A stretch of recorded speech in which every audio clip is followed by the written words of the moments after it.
Hey everyone, welcome to सरकारी add once again. तो इस वीडियो में जो है मैं आप सभी के साथ एक इंपॉर्टेंट इन्फॉर्मेशन शेयर करने वाला हूं जो उन सभी कैंडिडेट्स के लिए इंपॉर्टेंट है जो एम्स में बीएससी नर्सिंग, बीएससी पैरामेडिकल या फिर पोस्ट बेसिक नर्सिंग के लिए रजिस्ट्रेशन कर रहे हैं। ठीक है, तो आप सभी लोगों में से काफी सारे कैंडिडेट्स का ये डाउट था कि सपोज अगर हमने प्रीवियस ईयर में मतलब पिछले साल जो है अगर बेसिक रजिस्ट्रेशन अपना कर लिया था या फिर जो है आपने पिछले साल भी एग्जाम दिया है तो क्या उन कैंडिडेट्स को दोबारा से रजिस्ट्रेशन करना पड़ेगा या फिर जो उन्होंने ऑलरेडी करा है वही उसी से काम चल जाएगा। ठीक है, तो ये जो डाउट है ये हम लोग इस वीडियो में डिस्कस करने वाले हैं और उसका सोल्यूशन क्या है वो हम लोग डिस्कस करेंगे। और दूसरी चीज मैं आपको ये बता दूं कि जो कैंडिडेट्स ये पूछ रहे हैं कि डॉक्यूमेंट्स जो है वो अभी बनवा लें, सर्टिफिकेट जो है आपका जो आपका कैटेगरी सर्टिफिकेट या जो कास्ट सर्टिफिकेट है ओबीसी और ईडब्ल्यूएस के केस में, ठीक है, तो उनको क्या करना चाहिए, क्या उनको बनवा लेना चाहिए या नहीं बनवाना चाहिए, कौन सी डेट का चलेगा कौन सी डेट का नहीं चलेगा, तो उस पर मैं आपको अभी ये बता दूं कि अभी जो है ऑफिशियल प्रोस्पेक्टस रिलीज नहीं हुआ है। ठीक है, जैसे ही प्रोस्पेक्टस आ जाएगा वेबसाइट पर उसमें सभी डेट्स मेंशन होंगी कि ईडब्ल्यूएस और ओबीसी का जो सर्टिफिकेट है उसकी इशू डेट कब से कब तक की होनी चाहिए। ठीक है, तो अगर आपके सर्टिफिकेट की जो इशू डेट है वो तब से तब तक अगर होगी तो वो वैलिड रहेगा और इनकेस नहीं होगी तब फिर आप जो है अपना सर्टिफिकेट बनवा लेना या फिर उसको री इशू करवा लेना। क्लियर हो गई इतनी बात। बाकी जो कैटेगरीज हैं जैसे कि एससी कैटेगरी है, एसटी कैटेगरी है या फिर पीडब्ल्यूबीडी कैटेगरी है, ठीक है, तो इन सभी कैंडिडेट्स के लिए जो है इंफॉर्मेशन ये है कि आपको डेट्स जो इशू डेट है उससे कोई भी मतलब नहीं होता। आपका अगर पुराना भी सर्टिफिकेट होगा तो वो चल जाएगा, चाहे वो स्टेट का हो या फिर सेंट्रल गवर्नमेंट इशूड हो। ठीक है, लेकिन ओबीसी और जो ईडब्ल्यूएस कैटेगरी का सर्टिफिकेट है वो सिर्फ वही चलेगा जो सेंट्रल गवर्नमेंट के फॉर्मेट में इशू किया गया होगा। ठीक है, अब ये सेंट्रल गवर्नमेंट का इशूड फॉर्मेट क्या होता है, कैसे ये सर्टिफिकेट बनेगा, कहां पर मिलेगा, किसके पास है किसके पास नहीं है, कैसे पता करें, इस पर मैं डिटेल वीडियो आपको तभी दूंगा जब प्रोस्पेक्टस रिलीज हो जाएगा और तभी मैं आपको बताऊंगा कि आपका अगर सर्टिफिकेट इस इशू डेट का है तो आप बनवाओ और इस पर्टिकुलर इशू डेट से पहले का है तो आप मत बनवाओ। ठीक है, तो वो जो भी सिनेरियो होगा वो मैं आपको तब एक्सप्लेन कर दूंगा। अभी जल्दी ही जो है प्रोस्पेक्टस रिलीज हो जाएगा, तो जैसे रिलीज होता है तो मैं आपको सारी डिटेल शेयर कर दूंगा, थोड़ा सा पेशेंस रखो अभी।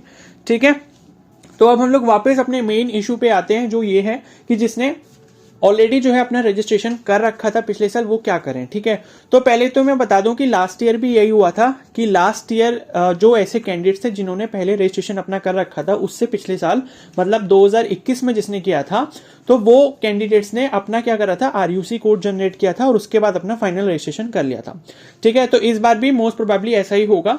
ठीक है, लेकिन फिर भी मैं आपसे एक रिक्वेस्ट ये करूंगा कि सब चीजों को अपना सेफ साइड रखने के लिए आप क्या काम करो कि आप अपना एक न्यू बेसिक रजिस्ट्रेशन करने की कोशिश करो। ठीक है, आप क्या करो, अपनी जो भी डिटेल्स है, अपना नाम, आपके फादर का नाम, मदर्स नेम, जो भी मोबाइल नंबर, ईमेल आईडी, ये सब डाल के अपना रजिस्ट्रेशन करो एक बार। ठीक है, और करने के बाद अगर वो ऐसा शो करता है, कुछ भी ऐसा पॉपअप मैसेज आता है कि रजिस्ट्रेशन ऑलरेडी एग्जिस्ट, ठीक है, या दिस यूजर ऑलरेडी एग्जिस्ट, ऐसा करके कुछ भी आता है और वो आपको एब्सटेन करता है, मतलब रेस्ट्रिक्ट करता है रजिस्ट्रेशन करने से, रजिस्ट्रेशन को आगे प्रोसीड करने से, तो आप वहीं पर रुक जाओ। उसका स्क्रीनशॉट अपने फ्यूचर पर्पस के लिए रख लेना अपने पास। तो अगर आपके पास ऐसा पॉपअप मैसेज शो करता है वो, तो इसका मतलब ये है कि आपका रजिस्ट्रेशन ऑलरेडी जो हो चुका है वही वाला आपका रजिस्ट्रेशन चल जाएगा, आपको दोबारा रजिस्ट्रेशन करने की नीड नहीं है। ठीक है, तो ये चीज आई होप क्लियर हो गई। एक बार सभी आप जो है अपना रजिस्ट्रेशन करने की कोशिश करो, अगर हो जाता है तो उसी को यूज करना आगे, और इनकेस नहीं होता, ऐसा कोई मैसेज वहां पर पॉपअप होता है कि रजिस्ट्रेशन ऑलरेडी एग्जिस्ट या this user credentials already exist, ऐसा कुछ भी मैसेज आता है जो ये बोलता है आपको कि आप इससे आगे जाके प्रोसीड नहीं कर सकते, एक नया रजिस्ट्रेशन नहीं कर सकते हो, तो उस केस में फिर आपका पुराना वाला रजिस्ट्रेशन ही चल जाएगा। ठीक है, तो इस प्रॉब्लम का सोल्यूशन मैंने आपको प्रॉपर्ली बता दिया। इससे होगा ये कि सपोज आपके पिछले वाले रजिस्ट्रेशन में अगर कुछ गड़बड़ भी हुई होगी या फिर वो एक्सेप्ट नहीं हुआ था, तो अगर आप नया कर रहे होगे तो वो नया वाला एक्सेप्ट हो जाएगा, और अगर किसी के केस में ऐसा है कि पुराना वाला ही चल जाएगा तो वो भी आपको पता चल जाएगा। ठीक है, तो आई होप ये वाला डाउट आपका अच्छे से क्लियर हो गया होगा। क्लियर है, तो इस चीज को आप जो है इस तरीके से मैनेज कर लो, और रजिस्ट्रेशन के लिए मैं बोल रहा हूं जितना जल्दी हो सके सब चीजों को अच्छे से समझ लो और सब चीजों को अच्छे से समझने के बाद अपना रजिस्ट्रेशन कर लो। बाकी जब आप बेसिक रजिस्ट्रेशन करते हो तो उसमें कोई भी एंट्री चेंज नहीं होगी, ये अच्छे से समझ लो। इसीलिए मैं बोल रहा हूं जब भी रजिस्ट्रेशन करो प्लीज एक एक डिटेल को अच्छे से फिल करना। ठीक है, अगर कुछ भी गड़बड़ी करोगे, क्योंकि क्या हुआ था लास्ट ईयर एक कैंडिडेट था, उसने जो सिटीजनशिप है ना, उसमें ये पूछा गया कि आप सिटीजन कौन से हो, मतलब उसमें इंडियन है, ओसीआई करके है, एनआरआई है, इस तरीके का है, तो उसने गलती से ओसीआई सेलेक्ट कर दिया था और वो उसका पेमेंट करने तक चेंज हुआ ही नहीं था। ठीक है, तो एडिट करने का आपको ऑप्शन नहीं मिलेगा, ये चीज आप अच्छे से समझ लो। तो इसलिए जब भी इस फॉर्म को फिल करो तो प्लीज अच्छे से करना, क्योंकि कोई भी करेक्शन विंडो ओपन नहीं होती, ना ही एडिट करने का ऑप्शन आता है। एडिट करने का ऑप्शन वहां पर नीचे लिखा हुआ आ रहा होता है, लेकिन आप किसी भी डिटेल को एडिट नहीं कर सकते। ठीक है, और अगर आप ये सोच रहे हो कि मेरे रजिस्ट्रेशन में सपोज थोड़ी सी भी गड़बड़ी हो गई तो मैं न्यू मोबाइल नंबर और न्यू ईमेल आईडी को यूज करके अपना रजिस्ट्रेशन कर लूंगा, तो ऐसा भी पॉसिबल नहीं होगा, क्योंकि जो रजिस्ट्रेशन की डिटेल्स वहां पर सेव होती हैं एम्स के पोर्टल पे, वो आपके नाम के साथ, आपकी डेट ऑफ बर्थ के साथ, आपके पेरेंट्स का जो नेम है, फादर नेम, मदर नेम, इन चारों चीजों को मिलाकर होती है। ठीक है, तो अगर आपने ये चारों चीजें गलती से सही डाल दी, ठीक है, और उसके बाद और कोई अदर डिटेल आपने सपोज कैटेगरी गलत चूज कर दिया, कुछ भी और अदर चीजें गलत चूज कर दी, और उसके बाद आप सोचोगे कि यहां पर सपोज करेक्शन नहीं हो रहा और मैं दूसरा जो है अकाउंट क्रिएट कर लूं या दूसरा रजिस्ट्रेशन फॉर्म फिल कर लूं, तो वो नहीं हो पाएगा।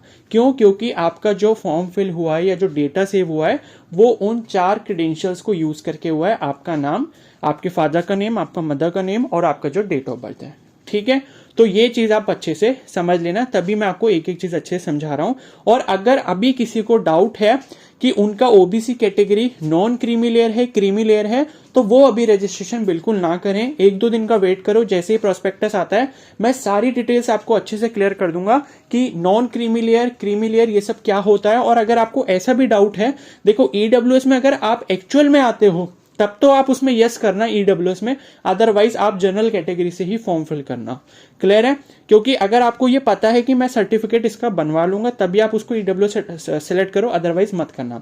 और ओबीसी में भी देखो क्राइटेरिया है क्रीमी लेयर और नॉन क्रीमी लेयर का, तो उसके बीच में भी डिफरेंस नहीं पता तो अभी रुक जाओ, रजिस्ट्रेशन मत करो। ठीक है, सारे डाउट्स पहले क्लियर करो, उसके बाद अपना रजिस्ट्रेशन कर लेना आराम से। अभी आपके पास 16 मार्च तक का टाइम है। ठीक है, तो 16 मार्च नहीं, मैं बोलता हूं कि 5 मार्च तक भी हम अगर टाइम सोच के चलते तो अभी काफी टाइम है हमारे पास। थोड़ा सा वेट करो, सारी चीजों को अच्छे से समझो। मैं नहीं चाहता कि किसी का भी एप्लीकेशन फॉर्म गलत हो, किसी का भी रजिस्ट्रेशन गलत हो। क्लियर है?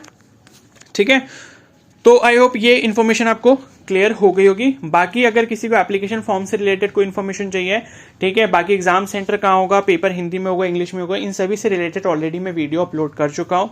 उन वीडियोस को मैंने एक प्लेलिस्ट में ऐड किया हुआ है, वहां पर आप चैनल पर जाके AIIMS BSc nursing and paramedical 2023 की प्लेलिस्ट है, उसको जाकर आप चेकआउट कर सकते हो। आपको सभी वहां पर जो भी आपके डाउट्स हैं उसके आंसर्स आपको वहां पर मिल सकते हैं। ठीक है, तो इसी तरीके से मैं आपको सारी इन्फॉर्मेशन प्रोवाइड करते रहूंगा धीरे धीरे। तो जो भी कैंडिडेट चैनल पर नया है वो चैनल को जरूर सब्सक्राइब कर ले और बेल आइकन को प्रेस कर ले, ताकि फ्यूचर में भी ऐसी इन्फॉर्मेशन आपको मिलती रहे।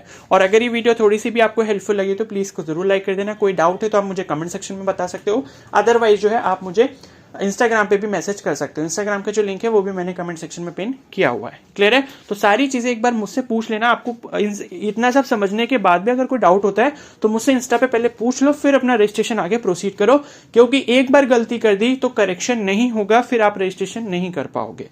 क्लियर है ना इतना? ठीक है, तो इस वीडियो को मैं यहीं पर एंड करता हूं।